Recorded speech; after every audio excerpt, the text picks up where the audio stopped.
Sa ngayon, kabayan, nauuso na at maraming Pilipino ang gumagamit ng mga paraang organiko o kaya na may likas sa paghahayupan. Pag-aalaga ng iba't ibang uri ng hayop tulad ng itik, manok, baboy, kambing at marami pang iba. Ang tanging pagkakaiba ng organic farming at natural farming, organiko o likas. Sa organiko, gumagamit pa ng mga paraan o preparasyon upang makuha ang organikong sangkap. Samantala, sa natural o likas, kung ano ang makukuhang sangkap sa kapaligiran, yaw na ang natural o likas kung tawagin. Kung ating alamin ang pamimiliin sa dalawang paraan, yayakapin o gagamitin ng ating palatuntunan ang likas na paraan. Ang tunay na organiko ay mahirap na matamo o makuha, kabayan. May mahabang proseso. Sa likas, madaling makukuha ang lahat ng gamit sa ating kapaligiran. At nasabi ng mga dalubhasa na walang purong organiko talaga. Sa pagtatanim ng palay, yan din ang gawi ng mga dalubhasa.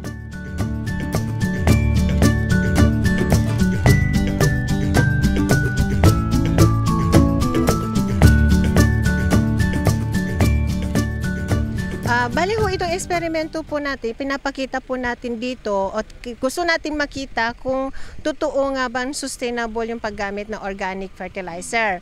So, kung matali sa aming eksperimento po, meron kami yung puro organic, meron kami namang puro inorganic para may comparison, and then meron kaming mixture. Kasi before, nag-solo ako na organic, napansin ko po na mahina ho mag-tiller yung aming halaman. So, ang ginawa ko, dinivide ko po uli para makita ko ang comparison kung may combined inorganic siya o puro organic. So, tuloy-tuloy po ito. Hopefully, 10 years po natin titignan ang epekto ng long-term organic fertilizer use sa grain, sa tillering, at saka sa lupa po. Kasi sa soil science po, kinakailangan talaga po na i-maintain po natin yung ating organic matter. Dahil sa aming analysis din po sa aming pagre-research, 50% po ng kailangan ng halaman ay sinisipsip niya mula dun sa sinasabi natin na indigenous nutrient supply capacity. At ang indigenous, manggagaling ho doon sa soil organic matter.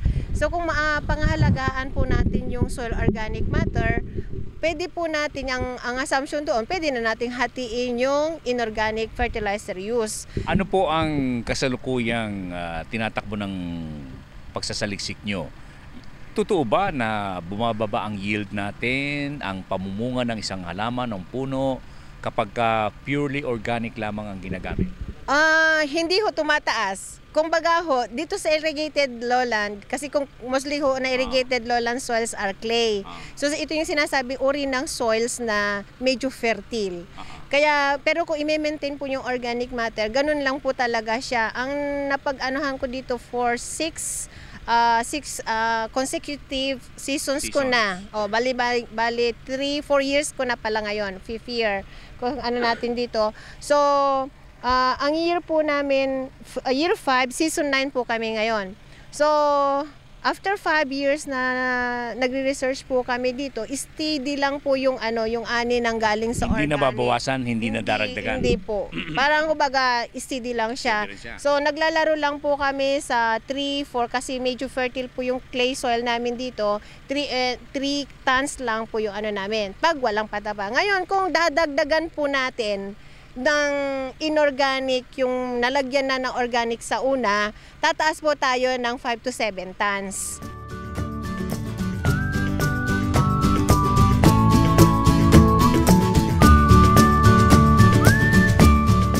Kabayan, sa mga paraan sa paggamit ng mga sangkap, ang pinakatanyag ay yung ginagamitan ng dumi ng mga bulate, vermicast kung tawagin.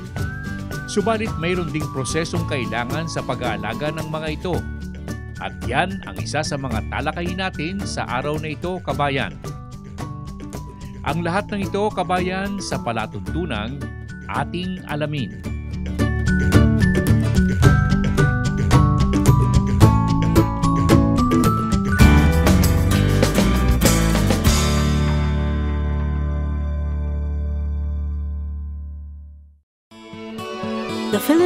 cocoa flavor never ceases to amaze one's taste. It brings you home to the good old times. Ka-Jerry's Farm Products, available at selected leading supermarkets and dealers. Kabayan, talagang hindi matatawaran ang bisang taglay ng Feed Pro. Malaki po maitutulong. Una-una po, natural siya. Halos organic na rin po. Yung Feed Pro ay maganda. Ang pakain nila, talagang nakikita na naman namin sa aming mga alaga. Talagang mga magulas na sila. Talagang malalaman, hindi sila matataba. Before dito, nasubukan ko talaga itong babuyang walang na-research ko sa internet. Okay siya. Hanak nga, hindi ako nagpaligo ng baboy buhat nung from week hanggang sa event ako. Hindi ako nagpaligo kasi wala akong time. Dahilan kung bakit lalong dumarami ang gumagamit ng Feed Pro. Sa Feed Pro, kabayan, makatitiyak kayong lalaking malusog ang inyong mga alaga. Ang Feed Pro ay walang halong anumang kemikal, hormones at antibiotiko. Lahat ng sangkap ay tungo sa likas na pagpapalaki ng inyong alagang baboy. Likas din ang paraang gamit. PIGS, Profitable Innovative Growing System. Bawas gastos, bawas trabaho, at halos walang masamang amoy. Kaya kabayan, pumaris na sa mga gumagamit ng Feed Pro. Lahat sila ay nasisiyahan. Mag-Feed Pro na, kabayan!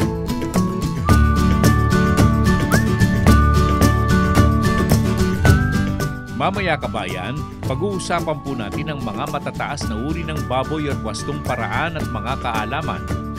Pag-uukulan po natin ng pansin sa araw na ito. Dagdag kaalaman pagkalipas lamang ng ilang paalala.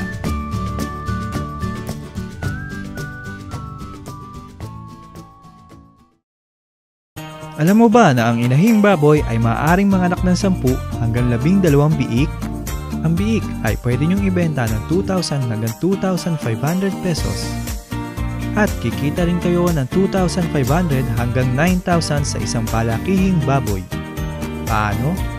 Sumali sa Hog Racing Seminar ng GSK upang matutunan ang breeding, housing, farm management, at PIGS o ang tinatawag na baboyang walang masamang amoy. Para mag-enroll saan man sa aming mga seminars, tumawag sa Gabayan sa Kabuhayan Hotline 825-6564 or 825-7454 o mag-text sa 0917-315-1654 or 0908-869-9657.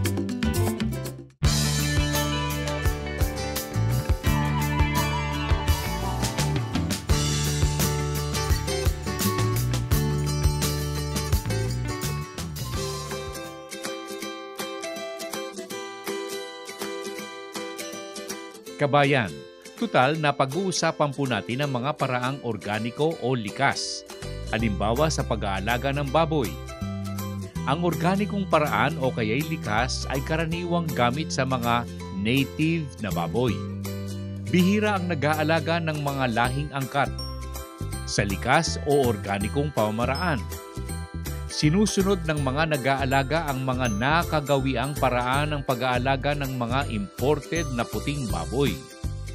Maaring gamitin sa mga likas o organikong paraan, subalit kailangang sa panahon ang mga alagain ay biik pa lamang. Kailangan ng sanayin ang mga ito.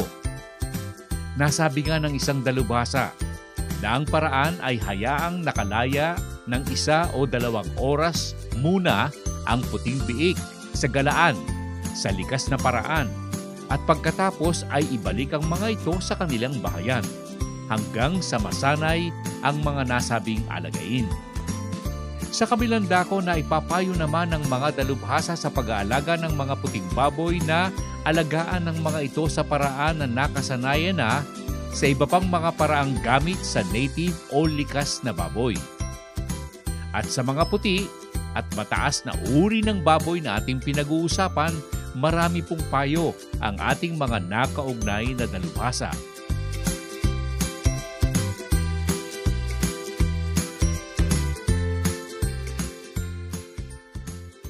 Yung large white kasi, no, ano yan ang mothering ability hindi kasing ganda ng mga landrace. Yung milk production niya hindi kasing ganda ng landrace, ano? But yung sturdiness niya nandun. So i-combine mo yung dalawang yon para maging parang all around yung anak. Mabilis lumaki, matibay sa sakit, matitibay ang paa, maganda ang milking ability, maganda ang back fat. Tapos kunyari may F1 ka na, which is a combination of landrace large white. Kunyari sa unang generation ginamit mo landrace na barako. Doon sa F1 na yon, ang gagamitin mo namang barako is large white. Okay?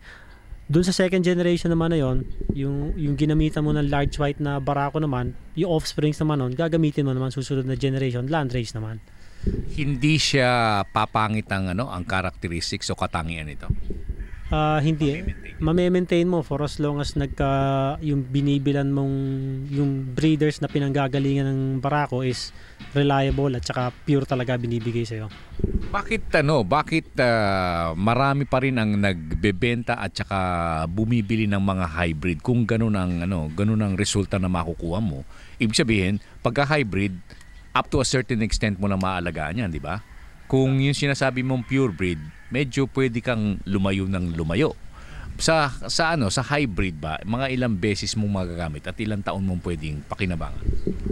Yung hybrid on the average siguro sa mga 6 to 8 panganganakan. Kung maganda alaga mo. At the same time, kung hindi ka masyadong concerned sa genetics, o let's say madami kang pambiling ng breeder, mag-hybrid ka na mag-hybrid. But in the long run, mas maganda ang binibili mo pure breeds kasi ikaw na mismo ang gagawa ng sarili mong breeders. In the long term, mas mura. So at the same time, yung entry ng live animals sa farm mo minimized. Pag nami-minimize mo yung entry ng bagong animals doon sa farm, yung disease profile mo medyo gumaganda, mas gumaganda resistensya ng baboy.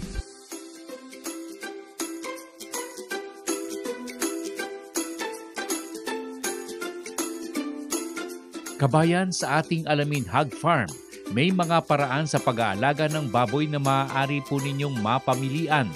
Naroroon ang likas o ordinaryong sistema sa pag-aalaga ng mga baboy. Kung ano ang kaya ng isang nag-aalaga o nais na pumasok sa nasabing proyekto, mayroon kayong mapagpipiliang sistema. Wika nga, yaong ating pong kayang-kaya sa ating bulsa. Dagdag kaalaman, kabayan, mula po sa palatuntunang ating alamin.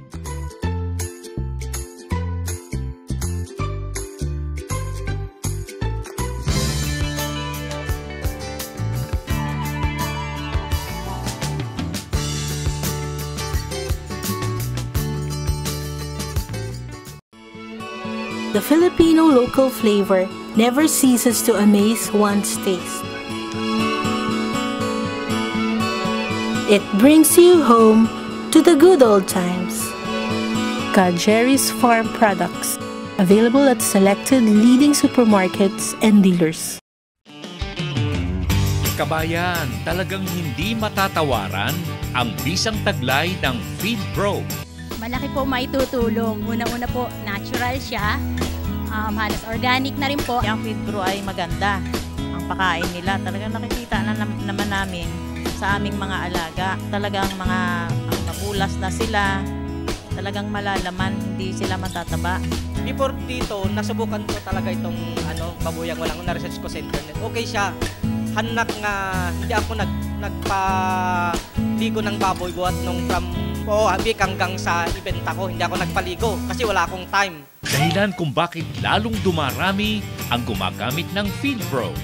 Sa Feed Pro, kabayan, makatitiyak kayong lalaking malusog ang inyong mga alaga. Ang Feed Pro ay walang halong anumang kemikal, hormones at antibiotiko. Lahat ng sangkap ay tungo sa likas na pagpapalaki ng inyong alagang baboy. Likas din ang paraang gamit. PIGS, Profitable Innovative Growing System. Bawas gastos, bawas trabaho, at halos walang masamang amoy. Kaya kabayan, pumaris na sa mga gumagamit ng Feed Pro. Lahat sila ay nasisiyahan. Mag-Feed Pro na, kabayan!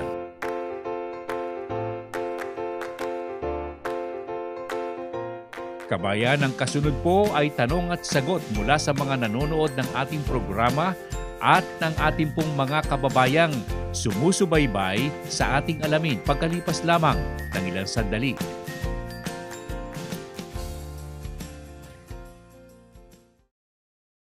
Alam mo ba na ang inahing baboy ay maaaring manganak ng 10 hanggang 12 biik? Ang biik ay pwede niyong ibenta ng 2,000 hanggang 2,500 pesos. At kikita rin kayo ng 2,500 hanggang 9,000 sa isang palakihing baboy. Paano?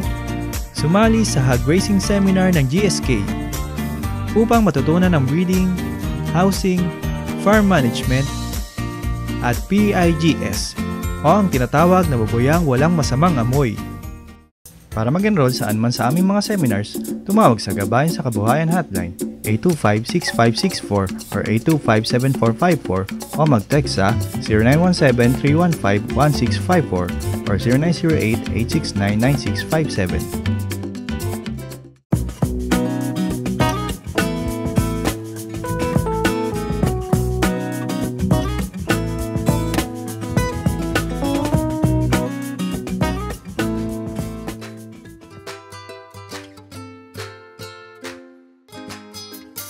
Okay kabayan, balik po tayo sa ating palatuntunan Q&A.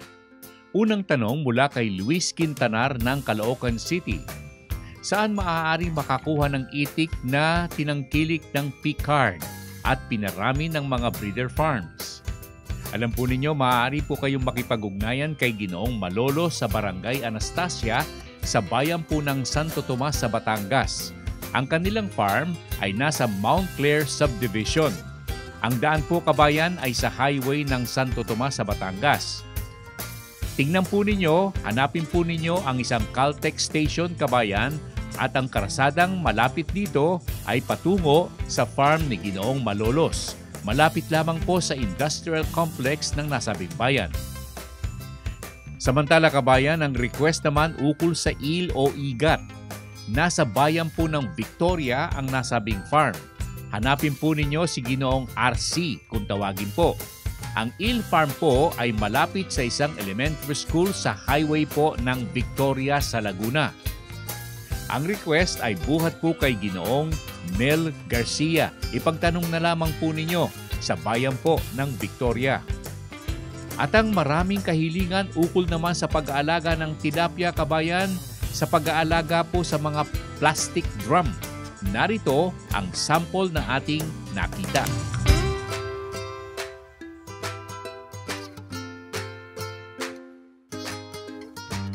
Nang ganitong paraan ng pag-aalaga po ng isda, sa likod bahay lamang po? Kasi itong mga drums na ito, galing ito sa aking mga chemicals. Okay. Sabi ko, saan ko kaya gagamitin ang mga drums na ito? So naisipan ko na gamitin ito sa tilapia. Pag-aalaga po ng isda. Meron po nagturo sa inyo o kayo na mismo ang gumawa ng paraang nabanggit? Ako na lang ang nag-isip nito. Anyway, simple lang naman. Ang ginagamit ko yung aquarium submersible pump na malitang kuryente yung ginagamit. So hindi magastos ang pag-aalaga ng tilapia sa pamamagitan nito. Pwede bang sa maikling pangungusap, engineer, may paliwanag po ninyo kung paano po kumikilos, tumatakbo ang tubig at anong paraan para po masiguro natin na yung tubig malinis, tama po ang bagsak ng tubig, mabubuhay ang ating isda? Okay. Yung unang drum na yon, doon nanggagaling ang tubig na lumalabas dito. Yung na doon, yung sa ilalim. Pero filtered na yon. Kasi pag punta rito sa mga drum na may mga isda, lumalabas yon sa ilalim, pumupunta sa filter, sun filter dito. Ito yung sun filter. May sun filter. Ito yung sun filter. Yan. Pagkatapos dito, yung tubig na galing dito ay bumabalik na naman doon sa unang drum. Kaya ang nangyayari, paikot-ikot lang yung tubig na malinis, palaging malinis kasi meron kang sun filter. Ano po, regulated yung bagsak po ng tubig? Dapat regulated para ang water level sa bawat drum ay tamang-tama lang na hindi sosobra at hindi ko konti.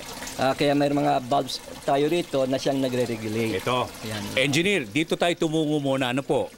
Ano po ang silbi ng PVC pipe na binutas-butas po ninyo sa gilid? Inaano ko lang yun para magkaroon ng konting agitation yan. Nakikita yung nagkakaroon ng bubbles lang yan. Yung bubbles. Nakakapag-produce ng bubbles yun? Hindi naman, kasi tumatama lang siya roon. Tatalbog, ano? Tumatalbog. Kailangan ng isda. Ayan, kailangan ng isda. Sir, wala akong nakitang, aside from that aquarium filter na maliit, ano? Okay. Para dun sa 2 drum na yun, ano? Okay. Wala po kayong filter dun sa kanyang kabuuan. Ito na yung filter. Ay, sabihin pala yung aerator pala, aerator. Ito, Aside from that, wala nang aerator ito. Tinitignan ko kung kaya niyang buhayin yung mais isda sa drum na ito na walang filtration except itong mga tumutulong tubig na ito. Okay. Pero yung dalawang yon nilagyan ko ng 2 aeration para makita rin kung ano ang magiging diferensya kung mayroong aeration saka walang aeration.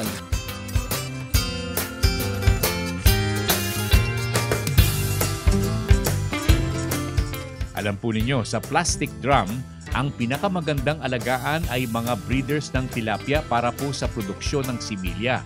Sapagkat marami kayong makukuhang mga fingerlings na may market po nito. Sa grow out na tilapia, ilang piraso lamang po ang pwede po ninyong mailagay sa plastic drum. Pansariling gamit po, kabayan. Mga 15 to 20 pieces na palakihin.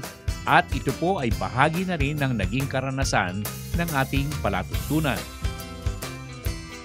Q&A, kabayan, mula po sa palatuntunan ating alamin.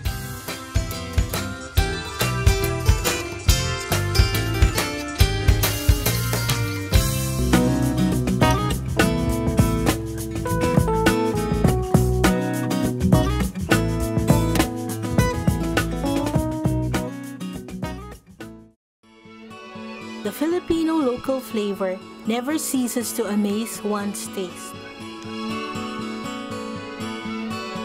It brings you home to the good old times. Jerry's Farm Products, available at selected leading supermarkets and dealers. Kabayan, talagang hindi matatawaran ang bisang taglay ng Feed Pro. Malaki po maitutulong. Una-una po, natural siya. Halos organic na rin po. Yung Feed Pro ay maganda. Ang pakain nila, talagang nakikita na naman namin sa aming mga alaga. Talagang mga mabulas na sila. Talagang malalaman, hindi sila matataba. Before dito, nasubukan ko talaga itong babuyang walang na-research ko sa internet. Okay siya. Hanak nga, hindi ako nagpaligo ng baboy buhat nung from habik hanggang sa ibenta ko. Hindi ako nagpaligo kasi wala akong time. Dahilan kung bakit lalong dumarami ang gumagamit ng Feed Pro. Sa Feed Pro, kabayan, makatitiyak kayong lalaking malusog ang inyong mga alaga. Ang Feed Pro ay walang halong anumang kemikal, hormones at antibiotiko. Lahat ng sangkap ay tungo sa likas na pagpapalaki ng inyong alagang baboy. Likas din ang paraang gamit. PIGS, Profitable Innovative Growing System. Bawas gastos, bawas trabaho, at halos walang masamang amoy. Kaya kabayan, pumaris na sa mga gumagamit ng Feed Pro. Lahat sila ay nasisiyahan. Mag-Feed Pro na, kabayan! Antabay po kayo sa ating livelihood seminar for the day, pagkalipas lamang ng ilang sandali.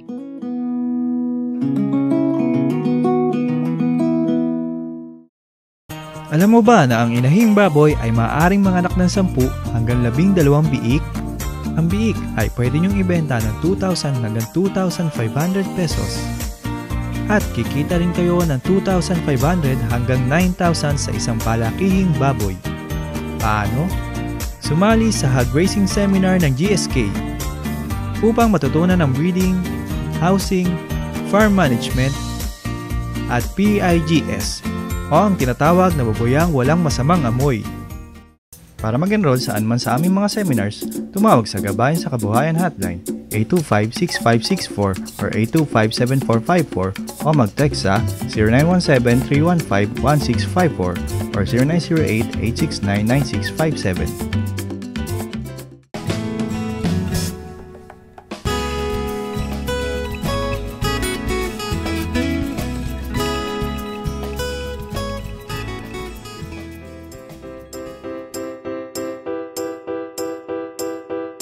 Kabayan, ang mga future seminars po natin ay gaganapin sa agri-farm ng ating palatuntunan na kung saan ay maaari po ninyong gayahin ang ilang mga proyektong makikita po doon. Ia-anunsyo po natin ang kumpletong petsa at mga bagay na inyo pong makikita at pakikinabangan kapag kayo po ay nadalaw sa agri-fishery farm ng ating palatuntunan. Samantala kabayan, narito po ang isang pagpapakitang gawa ukol sa mga seminar na naisasagawa po ng GSK ng ating palatuntunan. Panoorin po ninyo.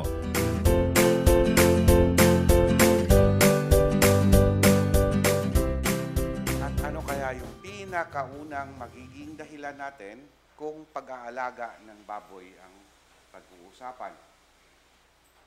Ano kaya? Income, it should be money. Dapat tiyakin natin na pag tayo ay pumasok sa pag-aalaga ng baboy, tayo ay kumita. At if possible, a lot of money. Now we will start with this. Gross income of 52,500 pesos per sow per year. Kada isang inahin, you can generate an income of 52,000 pesos. Bawat isang inahin na inaalagaan. A net income of 23,000 per sow per year. Ang tinatarget talaga natin dyan is we will make money na hindi bababa sa 2,000 kada buwan kung tayo ay nag-aalaga ng inahin. That will be very ideal. 2,000 pesos from 1 sow per month. Pwede pa natin yung itaas hanggang 2,500 if we can make our production system very efficient. Babawasan natin yung tapon ng resources. And the resource na kadalasan nasasayang ay feeds. Yun din yung pinakamalaking cost doon sa swine production. We can achieve that income kung kaya nating mag-produce ng 25 piglets per sow per year. Kung makapagwalay tayo ng 25 biik mula sa isang inahin sa loob ng isang taon. At ibig sabihin ng 25 na yon, dapat walay na biik na maganda yung quality, yung naibebenta sa tamang presyo. Sino ang familiar dito sa mga figures na yon? 114, 130, 30 plus 10 equals 154. Yun yung number of days, araw ito. These are all number of days. 114 is the gestation period ng baboy. Ito yung haba ng pagbubuntis ng isang inahin. Okay? Simula papabulugan yung inahin. Kung successful ang pagpapabulog or ang pag-artificial insemination, in 114 days, plus or minus 2, manganganak yung inahin.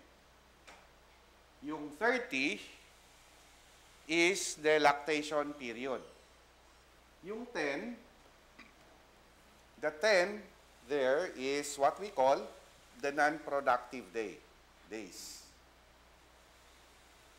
Non-productive days because this is the period between weaning nung pagwalay ng biik at saka doon sa pagpapabulog. Yung magbubuntis na ulit ang inahin. The objective of the swine industry is to reduce 10 to 5 if possible. Na dapat 5 araw pagkatapos mawala yung biik ay mag-hit na ulit yung inahin para mapabulugan na siya.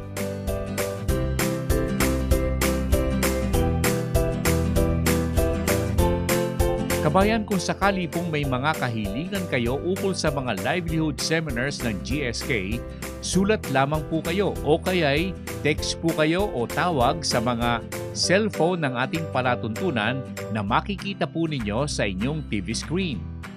Tawag na kabayan, matuto at makinabang sa mga livelihood seminars ng ating palatuntunan sa gabayan sa kabuhayan.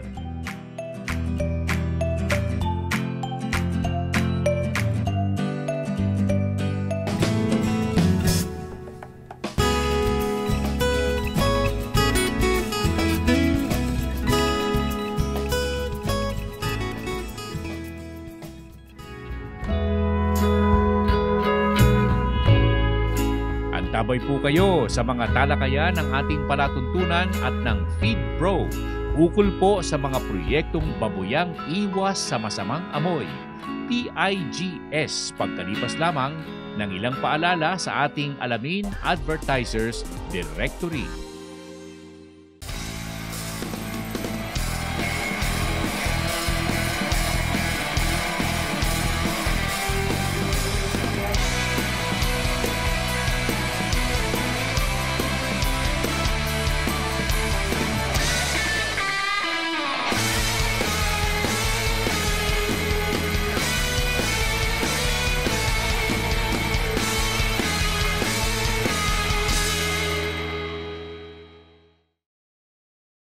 Fast times need fast solutions.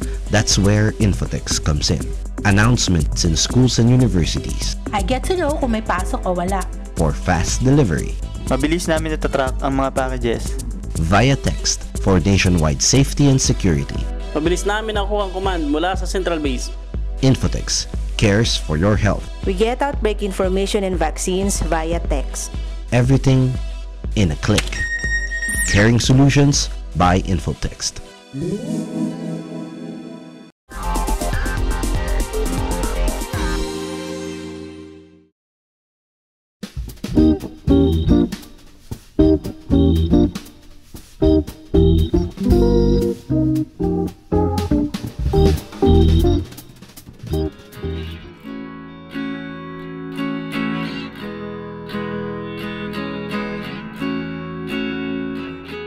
Alam po ninyo, kabayan, ang PIGS ng FeedPro ay isang sistemang napakaganda kung pag-uusapan po natin ang mga biyayang bigay po nito sa mga nag-aalaga ng baboy at yung nais na pumasok sa hog raising.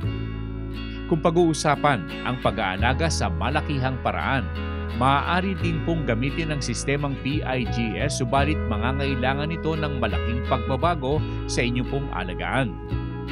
Sa ngayon, ang PIGS ay nairerekomenda lamang sa mga backyard raisers at sa mga alagaang hindi gaanong malaki. Ang isa pong paraan na kaparis ng PIGS na ang sahig ay ipa. Yung pong pagkakaiba para po sa mga malakihan ay nakita po ng ating palatuntunan sa isang breeder farm na kung saan ay nasa sahig sila na plastic. O kaya naman ay sa bakal, kabayan. At sa ilalim nito, sa halip na ipa ay tubig na malinis ang nakalatag.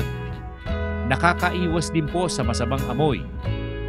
Ito po, kabayan, ay makikita niyo sa hog farm ng palatuntunang ating alamin. Bueno, mabalikan po natin ang ukol sa PIGS para sa mga backyard raisers na ang kinalalagyan ng baboy ay nalalatagan ng ipa o rice hull. Narito ang ilang usapan ukol po dito at kung papaano nakikinabang ang mga gumagamit ng PIGS ng FeedPro, bukod pa rin sa mga pakaing bigay mula po sa nasabing kumpanya.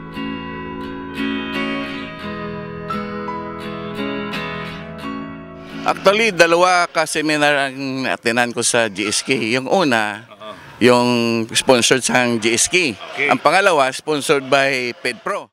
Okay. Ano naman ang natutunan mo? Ito rin? Ito, in-apply ko dito. Sabi ko, gagawa ako ng sinasabi ni Doc John. So, nag-start ako doon sa unahan. 2 butas kaagad. Oo. Ito, so far, nang nakita ni Doc Jake, yun, na-introduce namin ang FeedPro. Ano ang initial observation mo, Nick, sa pagkakagamit mo ng PIGS? Actually, dito sa PIGS, ma-observe mo talaga hindi mabaho ang baboy. Okay. Sa urine nila at saka manure, parang wala lang. May swimming pool naman sila. At saka, ang mga piglets, parang healthy sila ba? Oo, ganon. Bihira yung nagkakasakit. Oo, parang hindi namin naranasan yung mga pneumonia, mga ubo, mga sipon. Ikaw ba, Nick, wala ka pang nagiging problema since the time na gumamit ka ng PIGS? Wala naman sa ngayon na kami nakita ang problema sa mga biik, except na nag-inject lang kami ng hog cholera. Gano'n, yung vaccine, Vaccine. Yung mga diarrhea na paunti-unti pagka, sa mga bata pa. Konti lang. Konti lang, hindi naman lahat eh. Okay, at Nick, nakikita ko, mukhang, ang bubong mo pa eh, pang rest house yan. Combination. Parang napapansin ko, mukhang palaki yata at palaki ng palaki. Hindi, wala na kami space mga ka-Jerry. Kung may space pa, palalaki. Kung may space kami, pero wala na. Mga ilang butas na yung naipagawa mo? We are now sa 26 sow level eh. So, 4 na butas para sa DBS, gamamit ng pigs. Tapos yung may mga inahin mo, tapos may doon ng mga paanakan. At saka yung mga palaki mo, ito na, no? Oh, ito. Mo, no? Ilan ang grower mo? Ang grower ngayon ay mga 45. You're from Manila. Paano ang pagbebenta mo niyan? Ikaw na rin ang namamahala sa pagbebenta. Ako rin ang namamahala. You still have to come from Manila to attend to this problem. I live here. Ikaw na. Paano ang pamilya? Iniwanan mo na sila sa Maynila? Actually, they are working already. My son and daughter. Ganon. Dalawa lang sila. So, you can now attend very closely sa mga proyekto. Yes, Kaji.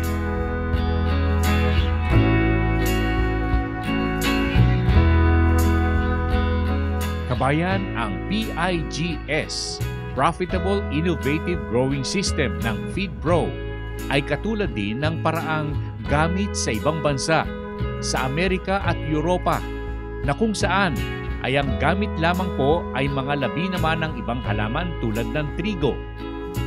Ang mga alagang baboy ay hinahayaan ding makalabas ng kulungan upang sila po ay makagala sa paligid ng nasabing bahayan. Nagamit na rin sa ilang alagaan sa Pilipinas, kabayan. PIGS, Profitable Innovative Growing System, mula po sa FeedPro at sa ating palatuntunang ating alamin.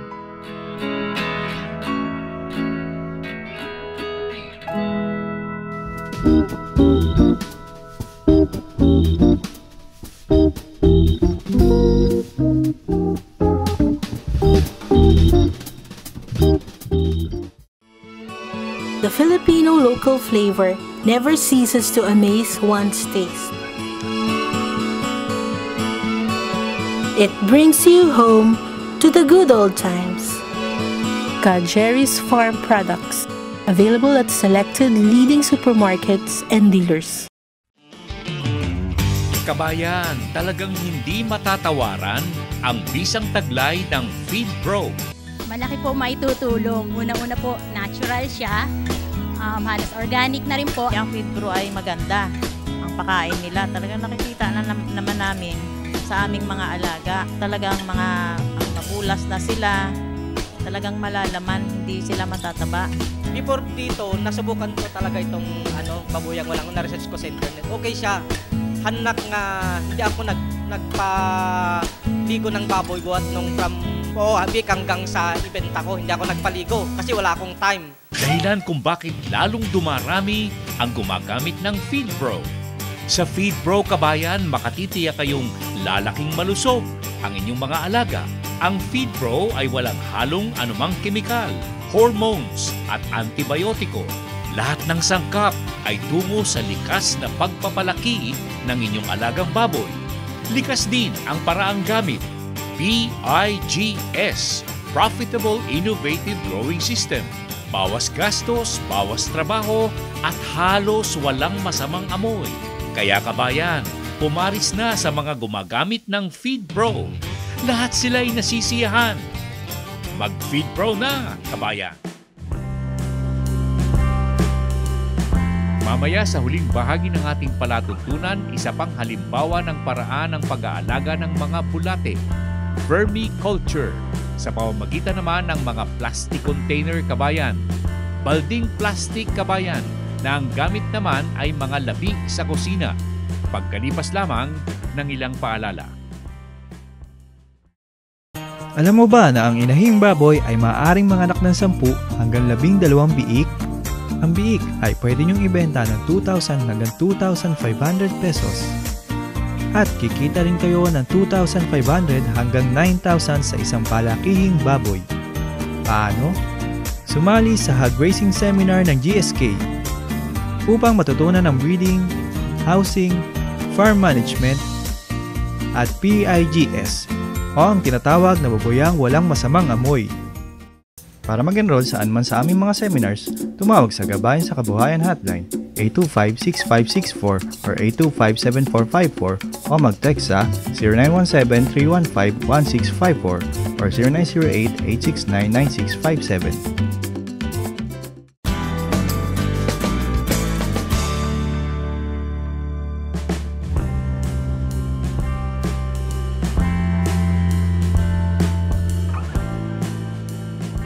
Okay, kabayan, balik po tayo sa ating palatuntunan sa araw na ito.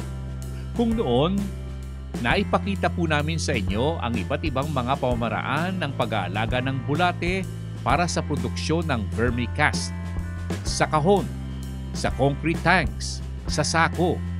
At ngayon naman, naipakita sa atin ni Ginoong Sunny Noli Estrella ng Taytay Rizal ang paraan sa pag-aalaga ng bulate.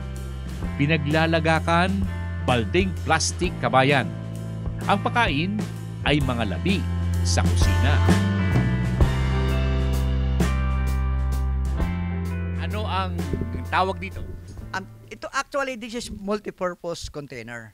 Maraming paggagamitan. Pero, ang isa pong sentro po talaga nito na paggagamitan, yung tinatapon po natin mga kitchen waste.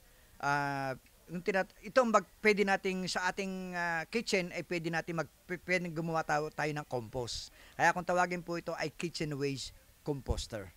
Okay. Ano-ano ang kailangan para makagawa tayo ng kitchen composting materials? Okay, good. Unang-una po, meron yung sa mga panaderya, wag lang po lata, kailangan po plastic para hindi kalawangin, plastic po ganito. More or less po ito, mga 11 net weight 11 kilos, siguro mga 10 liters po ito, and so on, ang gagawin po natin dito, lilinisin po natin, sasabunin, malinis, ibibilad po natin. Pagkatapos sa malinis po, pwede tayong bumili po ng mga faucet, bubutasan po natin dito, ilalagyan po natin lagayan dito. Sa loob naman po, ang gagawin po natin, gagawa po tayo ng strainer, Paano ang paggawa ng strainer? Okay, paggawa po ng strainer, kailangan po, meron po tayong tawag dito, yung PVC o salangan, salangan natin, Ngayon, ang pagkakaiba po nito sa nabibili niyo sa labas, sa iba po, yung salangan lang po ito, bilog lang ang nahan dito, Ito po, ginawa po natin, nilagyan po natin ng alambre, dahil kasi, kapag ito po ay nilagay po natin yung strainer, at wala pong alambre, maaaring gumalaw po, maaaring mag-twist na gano'n, maaaring mag-twist, sapagkat kung hahaluin po natin yung ating kitchen waste, maaaring gumalaw, maaaring bumagsak siya, kaya po nilagyan ko po ng alambre. Okay, so, ang pangyayari po, meron po tayong PVC niyan, more or less, ilan ang diameter nito, mga 3 diameters, diameter nito, tapos bubutasan po natin. Okay, ang mga height po nito, siguro mga 2 inches, mga 2 inches nito, Okay, ito po, lalagyan po natin alambre, papasok po sa loob. Pakita po natin. Okay? Ngayon, may guide po tayo dito. See to it po, nasa 2 inches, half inch o 1 inch, doon po natin bubutasan siya. Bubutasan po siya sa half inch na yun. Nasa gayon po, kung may liquid na po siya, pagbukas po natin doon, tatapos yung liquid. Okay, ito po yung strainer. Ilalagay po natin. Saan natin kukunin yung strainer na yan? Ito po yung strainer, pwede pong plastic, pwede pong gumawa na lang po tayo, wag lang pong yero, wag po yung kinakalawang. Kasi pagka kinakalawang po, maapektuhan po yung ating kitchen waste. Okay, ngayon ganito po, lahat po ng ating bubutas-butasan po natin siya. Bakit? Anong purpose ng butas? Para makalumusot po yung mga katas ng ating kitchen waste. Okay, ganito po yan. Unang-una po, ang gagawin po natin dito, lalagyan po natin to ng mga ginupit na papel. Halimbawa, puti, wag lang pong colored na papel. Ano, yung mga puting papel o kaya mga karton.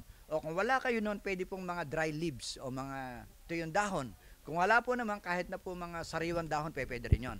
Pinaka-base po natin doon sa ilalim. Okay. Gaano karaming dahon? Gaano kakapal? Siguro mga half an inch o 1 inch, pwede na po yun. Okay. Dilagay po natin doon, ano? Pagka nalagay po natin doon, kasi kahit po ordinary soil lang po, pwede na. Pinakamagaling po yung topsoil, yun ang gagaling doon. O kaya, vermicast pwede po. Okay, dinahado na po yun. Pagkatapos po nito, itong tandaan po natin na napakahalaga. Ang ilalagay lang po natin dito ay yung mga balat ng saging o mga balat ng sibuyas o kahit balat ng gulay, balat ng pakwan, papaya, and so on. Huwag na huwag lang pong hahaluan ng kanin, tandaan po natin ha, huwag hahaluan ng kanin, huwag hahaluan ng isda, huwag hahaluan ng buto ng karne, o anumang uri ng karne, huwag na huwag hahaluan sapagkat yun po magsisilbing baho nun, babaho po yun.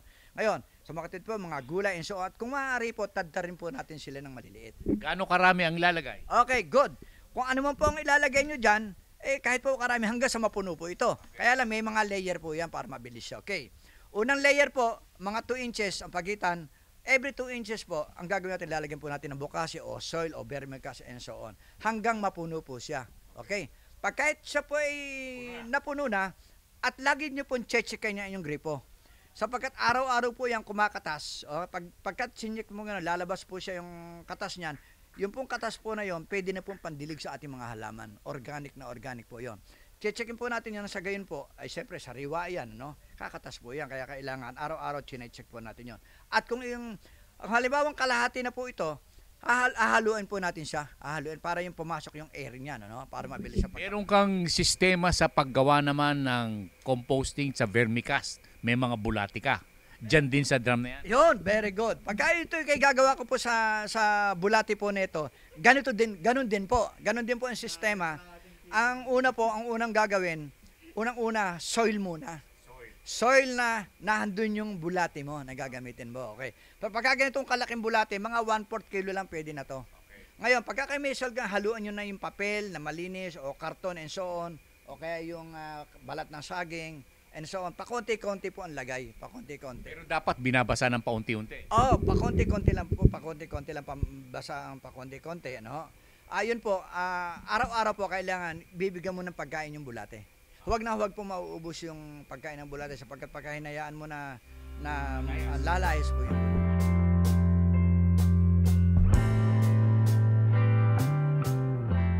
Kabayan, ng pag-aalaga ng bulate o vermiculture ay may bigay na pakinabang sa paghahalaman, sa pag-aalaga ng mga isda at sa produksyon nito, nagbibigay din po ng kita. Pag-aalaga ng bulate, kabayan, vermiculture, kapaki-pakinabang na proyektong pangkabuhayan at tulong na rin sa ating kapaligiran. Ang lahat ng ito, kabayan, mula po sa inyong lingkod ka Jerry Geronimo ng Palatuntunan. Ating alamin.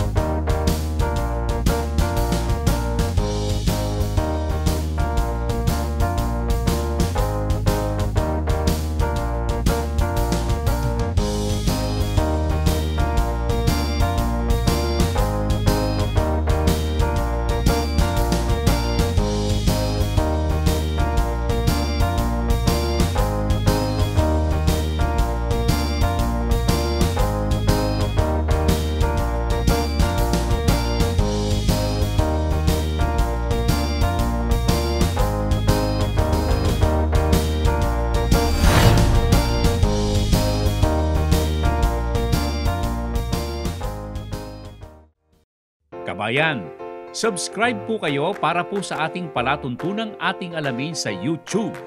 Huwag po ninyong kalilimutan, subscription po para sa maganda at maayos na panonood sa palatuntunan. Ating alamin